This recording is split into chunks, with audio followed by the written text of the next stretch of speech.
Russia का शैतान, एक ऐसा शैतान जो अमेरिका को तबाह कर सकता है। एक ऐसा शैतान जिसका टेस्ट पुतिन करना चाह रहा है और उसके बाद अमेरिका शायद तबाह हो जाए अगर ये मिसाइल कभी फायर हुई। क्या है ये शैतान? तो वो शैतान है ये मिसाइल जिसका नाम है सैटर्न 2 और ये इतनी कैपेसिटी रखता है कि दुनिया के किसी भी देश को तबाह कर दे। दुनिया का सबसे पावरफुल न्यूक्लियर मिसाइल और ये एक ICBM है, इंटर कॉन्टिनेंटल बैलिस्टिक मिसाइल, यानी वहीं से बैठे बैठे रशिया दुनिया के किसी देश को मारने की क्षमता रखता है और इस मिसाइल का टारगेट है अमेरिका। जब अमेरिका अभी बिजी है इजराइल और हमास के युद्ध में, जब फिलिस्तीन के ऊपर दुनिया की नज़र है, तब सीधा सीधा रशिया अपने मिसाइल्स को और ज़रा डेवलप कर रहा है और तैयारी कर रहा है कि उसको और अगर बड़ा स्टेप उठाना पड़े यूक्रेन में या यूरोप में या अमेरिका के खिलाफ, तो उसके लिए वो प्रिपेयर्ड हो। तो क्या ये कहानी है, कैसे ये मिसाइल काम करती है और क्या ये 14 मंजिला इमारत से भी बड़ी मिसाइल जिसका वज़न 100 टन से भी ज़्यादा है, 200 टन से भी ज़्यादा है, जो पूरे पूरे देशों को तबाह करने की क्षमता रखती है, क्या है इसकी कहानी और क्या इसका यूटिलाइजेशन है रशिया के लिए और क्यों रशिया सबसे खतरनाक मिसाइल पावर है अभी भी दुनिया में, जिसके पास इतनी मिसाइलें हैं कि दुनिया को कितनी बार चाहे तो तबाह कर दे। आइए समझते हैं इस वीडियो में। वेलकम टू ज्ञान कोश। अब सबसे पहले बात हो क्या रही है, एक दुनिया की सबसे लार्जेस्ट, सबसे बड़ी बैलिस्टिक मिसाइल डेवलप की है रशिया ने, जिसका नाम रखा है सैटर्न 2। इससे पहले जो मिसाइल थी वो थी सैटर्न 1, वो भी इनकी ही थी। अब एक शब्द आपने सुना, बैलिस्टिक मिसाइल। बैलिस्टिक मिसाइल और ICBM, inter continental ballistic missile, इसका मतलब क्या होता है? देखिए, मिसाइलों के कई तरीके होते हैं। हमें नॉर्मली पता होता है कि हम एक रॉकेट में कुछ भी भर के बारूद फेंकेंगे तो वो मिसाइल है, लेकिन ऐसा नहीं है। तरह तरह की मिसाइल्स होती हैं।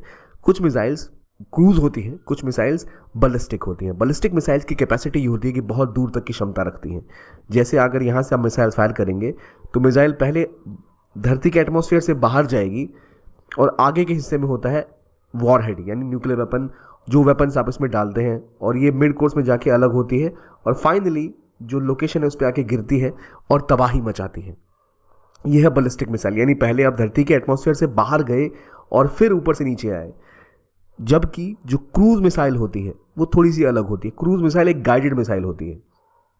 आप यहाँ से लॉन्च करते हो और ये रास्ता बदलते हुए बिल्कुल टारगेट पर जाके गिरती है, जबकि बैलिस्टिक मिसाइल पहले एक लंबा चक्कर बाहर के एटमॉस्फेयर से लेती है। अब देखिए, क्रूज मिसाइल सीधा सीधा जा रही है लेकिन वो उतना लंबा डिस्टेंस कवर नहीं कर सकती। बैलिस्टिक मिसाइल्स की खास बात ये होती है कि बहुत दूरी तक वो कवर कर सकते हैं और बहुत ज़्यादा तबाही फैला सकते हैं।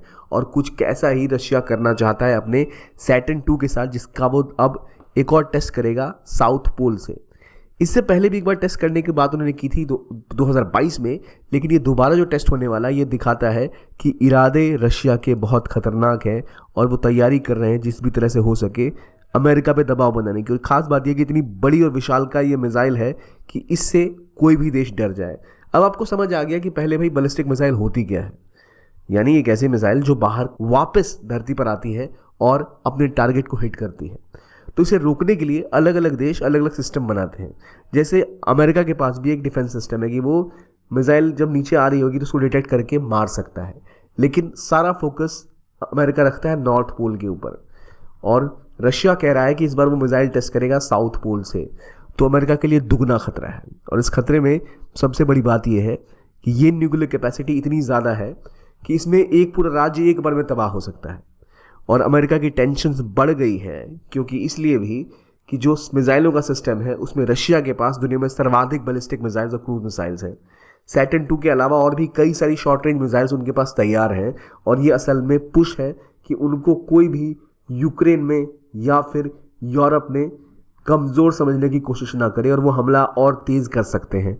यहाँ तक कि सीधी सीधी अमेरिका को धमकी होगी है। और यहाँ ही नहीं, उन्होंने अमेरिका को मिसाइलों के थ्रू ही नहीं, उनके जो वॉरशिप होते हैं जो समुद्र में जाते हैं उनको मारने के लिए भी अपने हाइपरसोनिक मिसाइल्स तैयार कर लिए हैं। याद रखिए, हाइपरसोनिक क्रूज मिसाइल्स कैसी होती हैं, ये सीधा आप अपने टारगेट को हिट करती हैं। जो समुद्र में अगर मान लो उनके बड़े बड़े वॉरशिप्स होते हैं जो चलते हैं उनको टारगेट करना है कि भाई यही जगह गिरना चाहिए ये, तो आपका हाइपरसोनिक क्रूज मिसाइल ठीक उस टारगेट को हिट करेगा। और बैलिस्टिक मिसाइल्स ऐसे गिरते हैं जो पूरे पूरे शहर, पूरा पूरा देश तबाह कर देते हैं। इसकी थोड़ी सी पॉलिटिक्स और जानेंगे, लेकिन उससे पहले आपके लिए एक इन्फॉर्मेशन कि अगर आप यूपीएससी की तैयारी कर रहे हैं और आप चाहते हैं 2025 में अपने अटेम्प्ट को स्ट्रॉन्ग करना, आप चाहते हैं सारी डिटेल समझना, टेक्निकलिटी समझना, जैसे हमने समझा आईसीबीएम क्या होता है या फिर क्रूज मिसाइल क्या होती है या क्या ट्रेजेक्ट्री होती है किसी मिसाइल की, ताकि अपने आंसर्स में यूज़ कर पाओ, इसी तरह से आपको हर चीज़ डिटेल में बताई जाएगी। हाई क्वालिटी क्लासेस होंगे, सब कुछ कवर कराया जाएगा आपके फाउंडेशन कोर्स में जो है 2025 के लिए।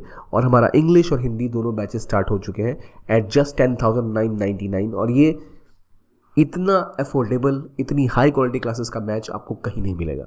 तो जो आपको प्रिपरेशन में गाइडेंस चाहिए, सपोर्ट चाहिए, उसके लिए बड़ी ज़रूरत है कि आप अगर चाहें तो इसे ज्वाइन करें, क्योंकि अक्सर लोग इतनी लंबी प्रिपरेशन में अपना फोकस खो देते हैं। तो वो फोकस बना के रखना, वो पुश बना के रखना बहुत ज़रूरी है, और उसके लिए आप ये कोर्स ज्वाइन कर सकते हैं। इसके लिंक आपको हमारे कमेंट सेक्शन में और हमारे डिस्क्रिप्शन बॉक्स में मिल जाएंगे, जहाँ से आप इसे ज्वाइन कर सकते हैं। तो do have a look and if you need do join it, क्योंकि अब ये बहाना भी नहीं है कि कोर्सेज बहुत महंगे हैं या फिर आप दिल्ली नहीं आ सकते कोचिंग्स अटेंड करने के लिए। ये आपको सुविधा देता है कि आपको 1 बजे भी अगर आपको टाइम मिले तो 2 घंटा निकालो, आप क्लासेस देखो और प्रिपेयर हो जाओ उस लेवल पे जिस पे कोई एस्पिरेंट दिल्ली में प्रिपेयर हो रहा है। चलिए अब आते हैं बात करने डेडली न्यूक के ऊपर, जो एक न्यूक्लियर वेपन तैयार कर रहा है रशिया, जिसमें तबाही का आलम है सैटर्न 2 के साथ। इसकी पॉलिटिक्स क्या है? इसकी पॉलिटिक्स ये है कि रशिया यूक्रेन में भी अपने पैर पसार रहा है, तो अमेरिका को सीधा थ्रेट है भाई कि इधर आए तो आपको उड़ा दिया जाएगा। लेकिन असल में कहानी यह है कि यूएसए से ज़्यादा न्यूक्लियर वॉरहेड क्यों है यूएसएसआर के पास। तो याद रखिए, यूएसएसआर बहुत बड़ी कंट्री हुआ करती थी पहले, रशिया तो बाद में बनी, 1991 से पहले यूएसएसआर था। वो हमारा जो कजाकिस्तान, तजाकिस्तान, सेंट्रल एशिया सब इसका पार्ट था। तो एक बड़ी कंट्री थी, इसलिए ज़्यादा न्यूक्लियर वेपन्स उन्होंने बनाए थे। और अभी भी उनके पास जो इन्वेंट्री है, जो बचा हुआ कंटेंट है, जो बटी हुई मिसाइलें हैं, वो अमेरिका से कहीं ज़्यादा है। अगर हम देखें इंडिया के पास, क्या इंडिया के पास कोई आईसीबीएम है? तो इंडिया के पास भी आईसीबीएम है, अग्नि, हमारा अग्नि 5, जिसकी रेंज अराउंड 8,000 किलोमीटर के आसपास है। लेकिन फिर भी कंपेयर करिए सैटर्न से, जिसकी रेंज 16,000 किलोमीटर है, जो एक बहुत बड़ी कैपेसिटी प्रोवाइड करता है रशिया को, कंपेयर ही नहीं कर सकते। लेकिन बात यह है कि रशिया की कैपेसिटी उसको इस लेवल पे लेके आएगी कि वो कभी भी किसी भी देश से लड़ सके, और यहाँ अमेरिका को सीधा खतरा देने की बात की जा रही है। लेकिन एक बात बताइए, आईसीबीएम्स के अलावा और क्या होती हैं? इंटरकॉन्टिनेंटल बैलिस्टिक मिसाइल के अलावा और क्या चीज़ें होती हैं? तो देखिए, अलग अलग तरह की मिसाइलें होती है ballistic. Short range ballistic missile जो 1000 किलोमीटर से कम की होती है, मीडियम रेंज बैलिस्टिक मिसाइल जो 3000 किलोमीटर तक की होती है, इंटरमीडिएट रेंज बैलिस्टिक मिसाइल 3000 से लेकर 5000 किलोमीटर तक होती है, और आईसीबीएम इंटरकॉन्टिनेंटल बैलिस्टिक मिसाइल 5000 से भी ज़्यादा किलोमीटर्स की होती है। और एक होता है SLBM, submarine launched ballistic missile, जो सबमरीन से लॉन्च किया जा सके और कोई भी इसकी रेंज हो सकती है, उसे हम एसएलबीएम कहते हैं, सबमरीन लॉन्च्ड बैलिस्टिक मिसाइल। तो ये जो बैलिस्टिक मिसाइल है रशिया वाले, ये एक इंटरकॉन्टिनेंटल बैलिस्टिक मिसाइल है कि धरती के किसी कोने पे इसकी मारक क्षमता है। और ये बनने के बाद जो तैयार हुआ है, तब से अमेरिका की नज़रें बहुत पैनी है इसको लेकर कि ये क्या इस्तेमाल इसका रशिया करेगा। याद रखिए, पहले अमेरिका और रशिया के बीच में एक ट्रीटी हो रखी थी, जिसके तहत जो इंटरकॉन्टिनेंटल बैलिस्टिक मिसाइल्स हैं या फिर जो इंटरमीडिएट रेंज की, यानी 5000 किलोमीटर के आसपास की जितनी मिसाइल्स हैं, उनको डिप्लॉय करने से वो रोकते थे एक दूसरे को। एक ट्रीटी थी जो ख़त्म हो गई रशिया और अमेरिका के बीच पर, उसके बाद से ही हम देख रहे हैं एक हौड़ लगती दिख रही है। असल में ये जो आईएनएफ ट्रीटी थी, इसमें पहले यूएस बाहर हुआ। यूएस ने कहा था कि भाई रशिया जो है वो हथियारों को बढ़ा रहा है अपना ज़खीरा, और अब हमारी इस ट्रीटी का कोई मतलब नहीं रह गया। और उन्होंने कहा था वो अपने मिसाइल्स अब बढ़ाएगा इस रीजन में। तो इससे पहले कि अमेरिका बड़ा स्टेप लेता यूरोप में, उससे पहले ही रशिया ये दिखा रहा है कि दुनिया का सबसे पावरफुल न्यूक्लियर वेपन उनके पास है, और अगर अमेरिका कोई कदम उठाएगा तो वो रशिया उसके लिए तैयार है। इसीलिए इंडिया लगातार पार्टनरशिप रशिया के साथ पहले भी रखता आया है कि जो हम अग्नि की अपनी डेवलपमेंट कर रहे थे, वहाँ हमें रशिया से मदद भी मिली थी। और हमारे भी 8000 किलोमीटर की रेंज के आसपास जो हमारा अग्नि का मिसाइल है, ये भी एक इंटरकॉन्टिनेंटल बैलिस्टिक मिसाइल है। ऑब्वियसली इससे दुगनी रेंज है सैटर्न 2 के पास, इससे ज़रा भारी है वो, लेकिन इंडिया की रिक्वायरमेंट को पूरा करता है अग्नि।